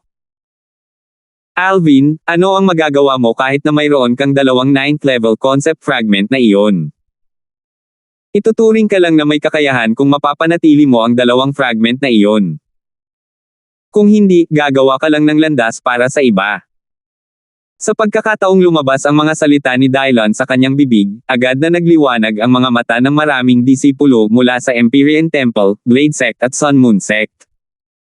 Sa totoo lang, hindi ba nila magagawang agawin ang 4 na 9th level concept fragment sa mga kamay ni Alvin pagkatapos nilang pasukin ang lihim na kayamanan ng Martial Emperor? Siyempre, mas maraming tao ang nasa isip nila, ngunit ang kanilang mga intensyon ay dinurog niya ng walang awa. Anong biro? Pagkatapos ng lahat, kailangan ng isang tao na magkaroon ng sapat na kakayahan bago pa man umasa na agawin ang 9th level concept fragment mula sa kamay ni Alvin. Kung hindi, ito ay magiging isang one-way na ticket sa impyerno. Ang eksena ni Alvin na sinuntok ang 9th level Void Interpretation martial artist na nakaunawa sa 9th level Void Interpretation concept hanggang mamatay kanina ay malalim na nanunuot sa kanilang isipan. Hindi ito mawawala sa napakatagal na panahon. Gayunpaman, mayroong 4 na 9th level concept fragment kay Alvin. Kung 4 na tao ang nagsanib puwersa para patayin siya, bawat isa sa kanila ay makakakuha ng tig-isang 9th level concept fragment. Sa sandaling lumabas ang mga salita ni Dylon sa kanyang bibig, hindi nakaligtas sa mga mata ni Alvin ang pagkabalisa mula sa mga disipulo ng 3 pangunahing puwersa, maliban sa 5-element sect. Gayunpaman, hindi siya nakaramdam ng pagkabalisa dito. Salamat sa iyong pag-aalala, Sect Leader Dylon, casual na sagot ni Alvin kay Dylon bago niya sinilip ang grupo ng mga disipulo mula sa 3 malalaking puwersa na nakatingin sa kanya na parang biktima siya. Gusto kong mapalapit sa sino man na talagang gustong makuha ang 4 na 9th level concept fragment sa aking mga kamay. Isang nakakasilaw at tiwala ng ngiti ang lumitaw sa mukha ni Alvin. Nang marinig ang kanyang mga salita at makita ang kumpiyansa ng ngiti sa kanyang mukha, marami sa mga kabataang disipulo ang agad na tinanggihan ang ideya na labanan si Alvin upang agawin ang 4 na 9th level concept fragment. Naturally, maraming mga exception din. Kung tutuusin, napakalaki ng tukso nitong 4 na 9th level concept fragment. Kahit na alam na nilang may kahangahangang lakas si Alvin, gusto pa rin nilang subukan ito. Gaya nga ng kasabihan, paano mo mahuhuli ang anak ng tigre kung hindi ka papasok sa pugad ng tigre? Sa ilalim ng mapagbantay na mga mata ng iba, muling tumayo si Alvin kasama sina Irish, Lizardo, at Sandro. Kasabay nito, hiniling din niya ang 3 sa kanila na lumipat patungo sa grupo ng mga tao mula sa 5-element sect. Pagkatapos ay ipinakilala ni Alvin silang 3 kina Gregor, Romeo, Dindo at Conrad, at vice versa. Sect Leader Gregor, Peak Master Chi, magalang na bati ni Irish at ng 2 pa kina Gregor at Romeo habang nakangiti silang tumango kina Dindo at Conrad. Bago ito, wala pa akong narinig na binanggit ni Alvin tungkol sa pagkilala sa isang pambihirang henyo na tulad mo, Miss Flair. Sa nakikita ko, ang iyong lakas ay hindi mas mababa kaysa kay Alvin, tama? Tanong ni Romeo na may kumikislap ng ngiti sa kanyang mga mata habang matalim na nakatitig kay Irish. Nambobola mo ako, Peak Master Chi. Paano ako magiging mas magaling kay Kuya Darfield? Mabilis at mahinhin na sumagot si Irish. Irish, huwag kang masyadong mahinhin. Dati kapag inaatake ako ng asyong na iyon, kahit ako ay hindi makakasagot sa oras ng iyong bilis kung hindi ako naghanda ng maaga. Umiling si Alvin. Ang lakas na ipinakita ni Irish sa oras na iyon ay nagulat din sa kanya. Sa kasamaang palad, sa oras na nanumbalik ang kanyang katinoan, binawi na ni Irish ang kanyang origin energy at fire concept, na hindi nag-iwan ng pagkakataon para siya ay suriin gamit ang kanyang spiritual energy. Gayunpaman, sigurado siya na ang lakas na kasalukuyang taglay ni Irish ay hindi mas mababa sa kanya. Nakaramdam siya ng kirot sa kanyang puso habang ang kanyang espiritual na enerhiya ay naunat kaagad at tumangay patungo kay Irish. Sinusubukan niyang siyasatin ang lakas nito. Sa susunod na pagkakataon, nalaman niya kaagad ang cultivation base ni Irish. Ang kamangmangan ay kaligayahan. Sa sandaling nalaman ito ni Alvin, laking gulat niya kaya naiwan siyang tulala ng ilang sandali. Ang kanyang isip ay naging ganap na blanko, at siya ay nakatayo doon ng mahabang panahon na para bang siya ay sinapian. Sa sumunod na segundo, hindi niya narinig na bumulong sa sarili, paano ito naging posible. T-Irish lang ang nasa third level void interpretation. Mula sa pagsisiyasat ng spiritual energy ni Alvin, ang cultivation base ni Irish ay hindi man lang isang hakbang sa fourth level void interpretation. Ito ay nasa third level void interpretation lamang. Isang third level void interpretation lamang na martial artist at maaari pa niyang tulungan siyang harangan ang pag-atake ni Ashong. Agad siyang naging medyo nagdududa.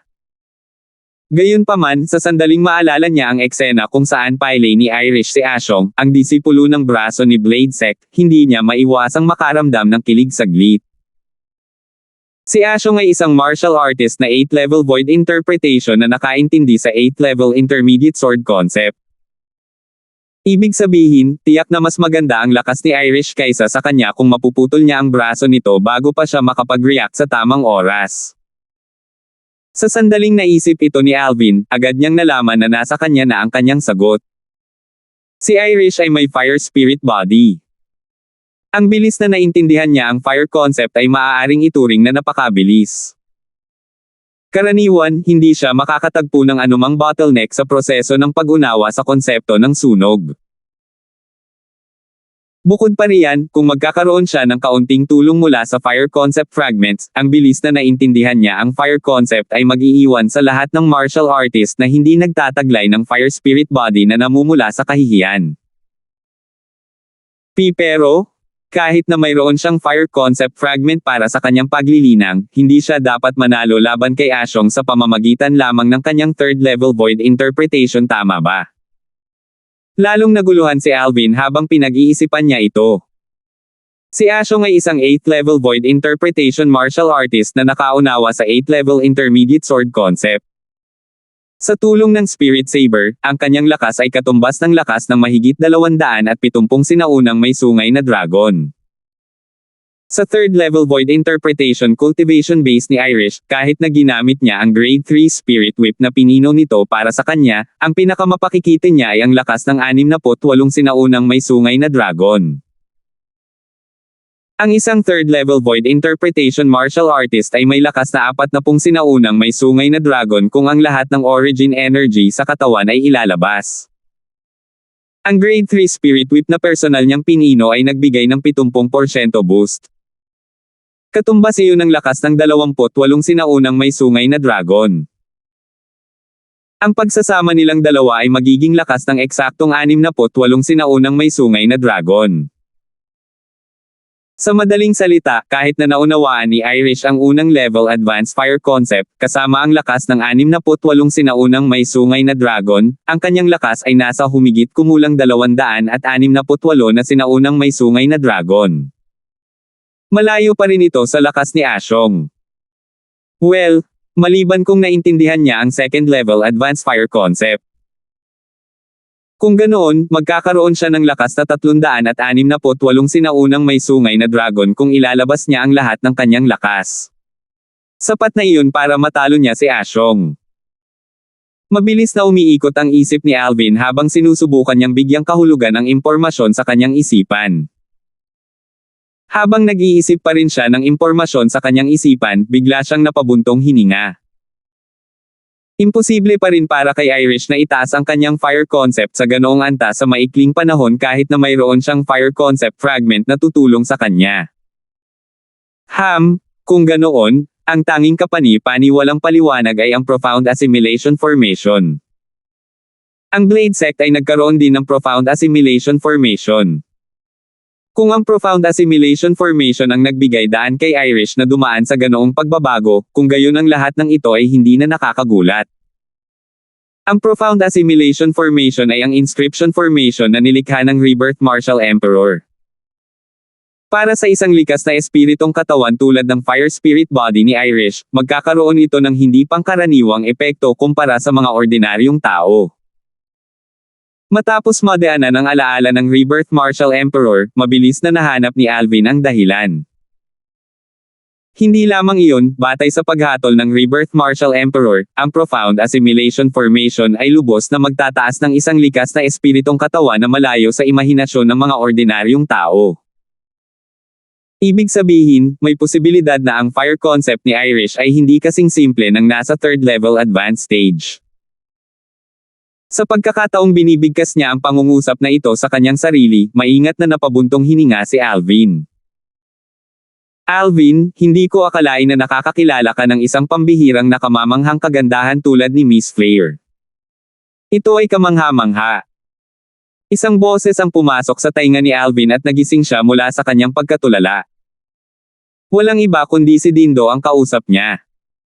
Ibinaling ni Alvin ang kanyang mga mata kay Dindo, nanunuya si Alvin habang sumagot, baka ba naisip mo na lahat ng taong kilala ko ay isang malaking blockhead na tulad mo? Bukod kina Alvin at Dindo, ang ibang mga taong nakatayo sa malapit, kasama sina Gregor at Romeo, ay hindi napigilan ang tawa na kumukulo mula sa kanilang mga dibdib. Whoosh! Whoosh! Whoosh! Biglang umalangaw-ngaw mula sa malayo ang tunog ng mahinang sipol ng hangin at nauwi sa dalawang bugzo nang walang anumang babala. Nang marinig ang ingay, ang apat na pangunahing sekta na naruroon sa eksena ay agad na tumingin sa pinanggalingan ng alerto ang kanilang mga mata. Sa isang sulyap pa lang, nakita na nila ang dalawang grupo ng mga tao na papunta sa kanila ng may matinding lakas at sigla. Ilang sandali lang ay nakarating na sila at sabay na huminto. Ito ang mga taong Skywolf Fort. At pati na rin ang emotion-severing people. Marami sa mga alagad ng Blade Sect at Empyrean Temple ay agad na tumawag sa mahinang boses. Bilang dalawa sa apat na pangunahing puwersa sa katimugang distrito ng Hilagang Disyerto, ang Blade Sect at ang Empyrean Temple ay may mas malalim na pag-unawa sa Skywolf Fort at Emotion Severing Sect kaysa sa Five Element Sect na nagmula sa silangang distrito ng Hilagang Disyerto at Sun Moon Sect na nagmula sa kanlurang distrito ng Hilagang Disyerto. Skywolf Fort. Matagal bago lumitaw ang mga tao ng Skywolf Fort, ang tingin ni Alvin ay nakalok na sa 4 sa 5 tao na namumuno sa grupo, 3 matatandang lalaki at isang nasa katanghaliang gulang na lalaki. Mace, Carmelo, Kang Yu, at Walter. Ang 4 na taong ito ay bahagi ng 5 Vice Fort Masters. Sila rin ang mga taong humabol sa kanya at nagtangkang patayin siya noong papunta siya sa kampo ng Blade Sect mula sa Ancient Desert City kasama ang isang grupo ng mga tao ng Blade Sect dati. 938. Walang alinlangan na agad na napansin ni Mace at ng 3 pa ang titig ni Alvin sa kanila. Kung noon pa man, tiyak na titingin sila kay Alvin na may hitsura ng paghamak. Gayunpaman, hindi na sila nang ahas na gawin iyon pagkatapos nilang malaman ang tungkol sa relasyon ni Alvin at ng young miss na iyon. Bagamat hindi nila lalala ang hidwaan sa pagitan ng Skywolf Fort at Alvin, hindi rin sila gagawa ng inisyatiba na humingi ng tawad sa kanya. Isantibi ang katotohanang tiyak na hindi magiging masaya si Sherman kung ginawa nila iyon at magiging hindi handang magtrabaho sa ngalan ng Skywolf Fort ng buong lakas, ayaw din ng Skywolf Fort na ipahiya ang kanilang sarili sa harap ng lahat ng pangunahing puwersa. Dahil dito, pinili nilang huwag pansinin si Alvin sa halip. Gayunpaman, ang katotohanan na pinili nilang huwag pansinin siya ay hindi nangangahulugan na mapapawi nito ang nagngangalit na apoy ni Alvin. Matapos walisin ng malamig at matalim na sulyap kay Mace at sa 3 pa, ang atensyon ni Alvin ay tuluyang napunta sa nakaputing binata sa likuran nila. Sherman! Nang tumingin si Alvin sa kanya, nakatitig na siya kay Alvin. At saka, nang tumingin si Alvin sa kanya, napapanahon na ang voice transmission ni Sherman, Alvin, hindi ko akalain na magiging ganito kahaba ang buhay mo. Sabay-sabay na inatake ka ng 4 na Vice Fort Masters pero nakaligtas ka pa rin, ha? Nang marinig ang mga salita ni Sherman, ang mukha ni Alvin ay naging sobrang dilim na ito ay ganap na kakilakilabot. Sa kabila ng katotohanang nahulaan na niya na si Sherman ang humihila ng mga string sa likod ng mga kurtina nang dalhin ng 4 na Vice Fort Masters ang 10 Skywolf Fort Elders para habulin siya, sa pangalawang pagkakataon na natanggap niya ang kumpirmasyong ito mula kay Sherman ng personal, ang kanyang emosyon ay naapektuhan pa rin. Sa isang iglap lang, kumikinang ang mga nagyelo sa kanyang mga mata at kitang-kita sa mga ito ang layunin ng pagpatay. Sherman, ang lihim na kayamanan ng Martial Emperor ang magiging libingan mo. Matapos huminga ng malalim at pakalmayan ang kanyang nababagabag na emosyon, nagpadala si Alvin ng isang matalas na voice transmission sa mga tainga ni Sherman. Wala man lang ni Katie ting na emosyon sa sinabi niya. Ito rin ang gusto kong sabihin sa'yo. Sa sorpresa ni Alvin, si Sherman na karaniwang umaamin ng pagkatalo sa harap niya noon ay napakatigas ngayon. Para bang may tiwala siya na kaya niyang patayin si Alvin. Mukhang lumaki ng husto ang lakas mo ha. Kung hindi, hindi ka na masyadong kumpiyansa ngayon. Ngumisi si Alvin. Madali lang para sa akin na patayin ka, alam mo, malamig na tugon ni Sherman. Inaasahan ko ito. Ang mga mata ni Alvin ay lalong kuminang habang malinaw niyang sinabi ang bawat salita. Sa pagtingin sa isa sa 5 matandang lalaki na namumuno sa Skywolf Fort, si Kung, ang Empyrean Temple Abbot, ay nagtanong habang nakadikit ang kanyang 10 daliri, Amataba. Vice Fort Master Lamar, hindi dumating si Fort Master Quill sa oras na ito. Ang huli ay walang iba kundi si Lamar, ang pinuno ng 5 Vice Sect Leaders sa Skywolf Fort. Abbot Kung. Sa pagharap kay Kung, ang pinuno ng Empyrean Temple, si Lamar ay hindi nang ahas na magpakalma at mabilis na sumagot, ang ating Fort Master ay nahuli kamakailan sa ilang mga bagay. Dahil dito, wala siyang oras na dumating. Ang mga mata ni Kung ay kumikinang habang siya ay ngumiti at sumagot, ang isang malaking bagay tulad ng lihim na kayamanan ng Martial Emperor at ang Fort Master Quill ay wala ng oras na dumating. Mukhang ang isyu na naabutan niya kamakailan ay dapat na napakahalaga. Oo, napakahalaga. Tumango si Lamar. Gayunpaman, bahagyang kumaibot ang gilid ng kanyang bibig. Sa sandaling ito, ang iba pang 4 na Vice Fort Masters ng Skywolf Fort ay agad ding naging awkward. Napakahirap para sa kanila na isipin kung ano ang magiging ekspresyon ng mga taong ito mula sa iba pang 5 pangunahing puwersa kung malalaman nila na ang dahilan kung bakit hindi dumating ang Fort Master ng Skywolf Fort ay para maging isang kabayo para sa isang babae. Naturally, hindi nila ito isisiwalat sa sinuman. Kung kumalat ang kwentong ito, isinasantabi ang katotohanan na ang Skywolf Fort ay magiging katatawanan ng hilagang disyerto, kahit na ang mga disipulo mula sa Skywolf Fort ay hindi rin matatanggap ang bagay na ito. Sect Leader Peterson, ang tagal na nung huli tayong nagkita.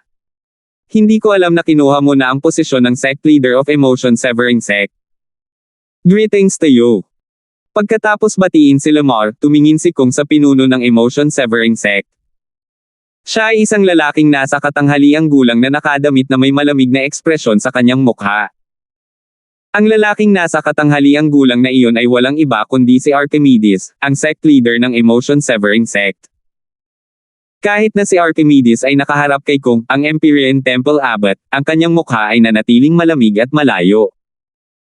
Sa isang mahinang tango, casual niyang binati siya, Abbot Kung. Gayunpaman, mukhang hindi nasaktan si Kung dito. Matapos magpakawala ng isang mahinang ngiti, tahimik siyang tumayo doon. Samantala, ang mga matataas na opisyal ng 6 na pangunahing sekta na naruroon sa eksena ay nagbati sa isa't isa. Tahimik na lumipas ang oras. Hindi nagtagal, nagsimulang lumubog ang araw. Ang langit ay natatakpan ng ningning ng paglubog ng araw.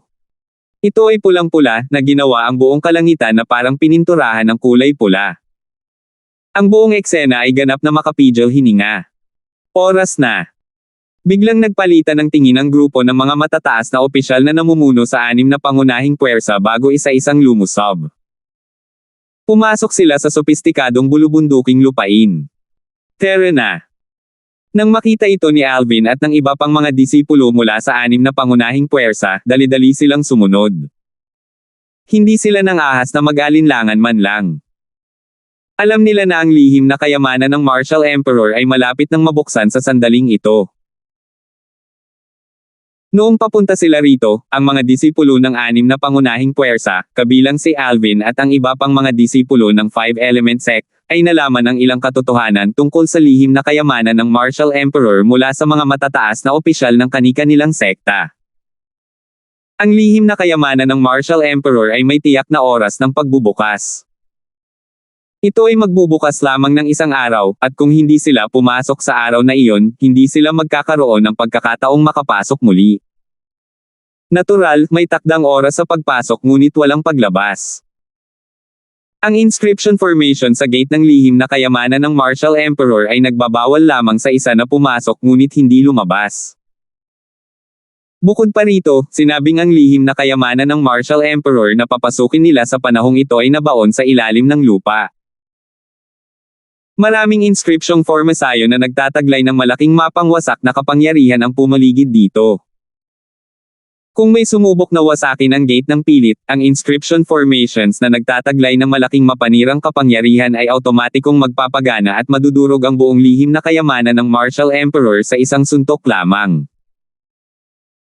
Bilang resulta, ang napakaraming kayamanan sa loob ng sikreto ng Martial Emperor ay tuluyang ililibing din sa ilalim ng lupa. Ito ay tiyak na para sa kadahilanang ito na ang lahat ng mga puwersa na nakakaalam tungkol sa pagkakaroon ng lihim na kayamanan ng Martial Emperor na ito ay hindi nang ahas na kumilos ayon sa kanilang gusto. Maaari lamang nilang sundin ang mga alituntuning itinakda ng Martial Emperor book by book, at hayaan ang mga batang disipulo na wala pang 40 taong gulang na pumasok at hanapin ang profundity fragment na kailangan nila. Sa lalong madaling panahon, sa ilalim ng patnubay ng matataas na opisyal ng 6 na pangunahing puwersa, si Alvin at ang iba pang mga disipulo ng 6 na pangunahing puwersa ay dumating sa isang maluwang na lambak. Iyon ang lambak na kanina pa nila pinapadaanan sa itaas. Malawak ang lambak, at may mga palumpong sa buong lugar. Walang partikular na nakakaakit ng pansin dito. Narito ang pasukan sa lihim na kayamanan ng Martial Emperor. Ang mga disipulo mula sa 6 na pangunahing puwersa, kabilang si Alvin, ay nakasulat sa kanilang mga mukha ng pagkalito.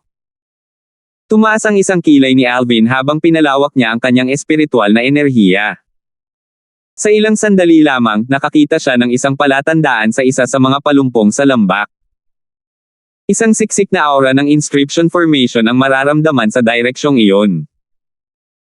Bilang taungang memorya ay pinagsama sa panghabang buhay na memorya ng inscription ng Rebirth Martial Emperor, si Alvin ay may malalim na pag-unawa sa inscription formations.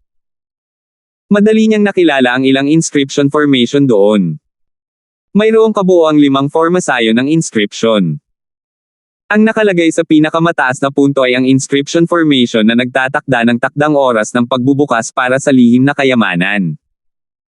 Isang beses lang itong bubuksan, at may tiyak na oras. Sa ilalim ng inscription formation ay isa pang inscription formation na nilikha batay sa age measuring pearl.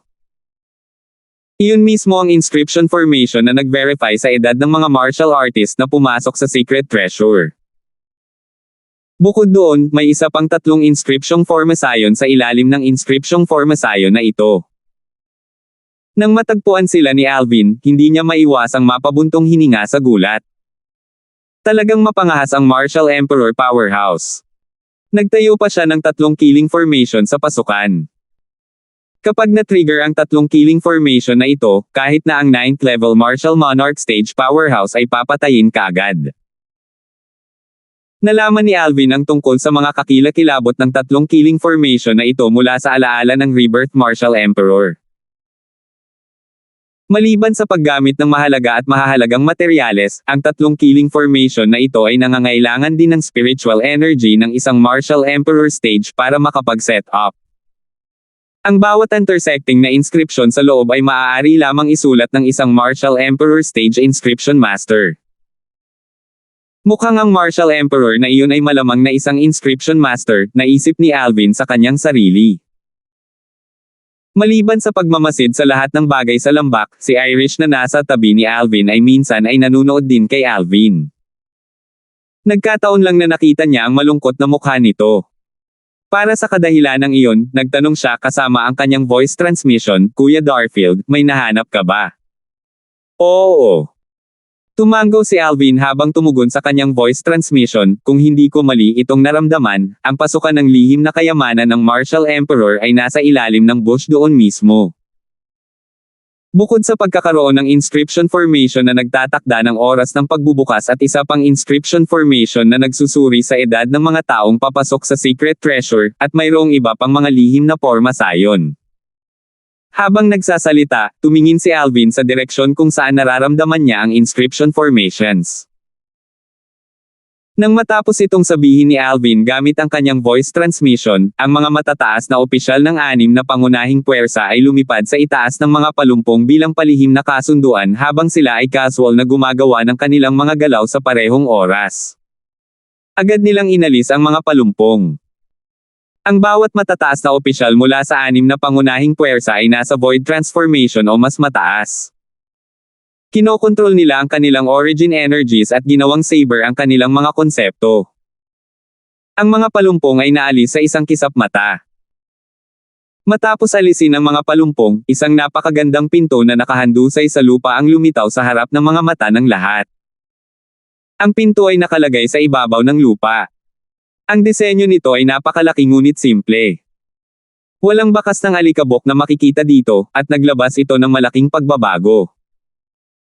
Ang malaking pagbabago bago na bumuhos ay tila nagpapahiwatig ng mahabang paglalakbay ng panahon na pinagdaanan ng dakilang pinto.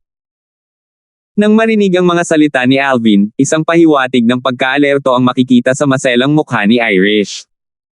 So, what should we do now? Papasok pa ba tayo? Relax. Ang tatlong killing formation ay pinupuntirya lamang ang mga taong puwersahang pumasok at gayon din ang mga lampas sa 40. Maliban dito, ang tatlong killing formation ay hindi na maa-activate, tiniyak ni Alvin sa kanya. Nang marinig ito ni Irish, agad siyang tinamaan ng isang kirot ng realisasyon. So ganun pala. Ito ba ang pasukan sa lihim na kayamanan ng Martial Emperor? Mukhang napakaluma ang magandang pintong ito. Siguro kung gaano katagal na ito.